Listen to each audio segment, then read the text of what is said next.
అనుదిన నిత్యజీవపు మాటలు. దేవుని నామానికి మహిమ కలుగునుగాక. దేవుని వాక్యాన్ని చదువుకుందాము. ప్రతి మనిషిని క్రీస్తునందు సంపూర్ణునిగా చేసి ఆయన ఎదుట నిలవబెట్టవలని సమస్త విధములైన జ్ఞానముతో మేము ప్రతి మనుషునికి బుద్ధి చెప్పుచు ప్రతి మనుషునికి బోధించుచు ఆయనను ప్రకటించుచున్నాం. కొలసీలకు రాసిన పత్రిక 1వ అధ్యాయము 28వ వచనం. ఒకప్పుడు దేవుని సంఘమును హింసించిన పౌలును మన ప్రభు అయిన యేసుక్రీస్తు దర్శించి తన్ను ప్రత్యక్షపరుచుకొని అదే సంఘమునకు, ముఖ్యముగా అన్యజనులకు అపోస్తలుగాను సువార్తికునిగాను ఏర్పరచుకున్నారు. దేవునికి స్తోత్రము కలుగునుగాక. ఆమెన్.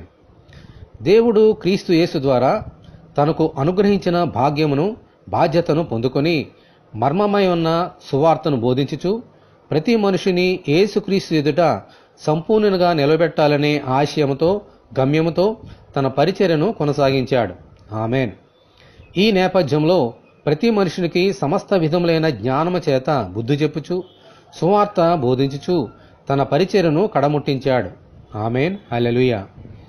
దేవుడు ఏర్పరచుకున్న పరిశుద్ధ దేవుని మందిరము కూడా ప్రతి విశ్వాసిని క్రీస్తు యేసు ఎదుట సంపూర్ణులుగా నిలవబెట్టవలని దేవుని సువార్తను బోధించుచు తన ఆత్మ ద్వారా నడిపించున్నందుకు దేవునికి మహిమ కలుగునుగాక. ఆమెన్. హల్లెలూయా.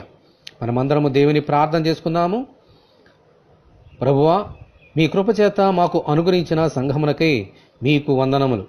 మీ వాక్యమును విని దానిని గైకొని దేవుని ఎదుటను మీ ఎదుటను సంపూర్ణులుగా నిలవడనట్లు అనుగ్రహించమని, ఈ వాక్యం వింటున్న నీ బిడ్డలందరినీ అలాగున దీవించమని ప్రభువైన యేసుక్రీస్తు ద్వారా ప్రార్థన చేస్తున్నాము తండ్రి. ఆమెన్.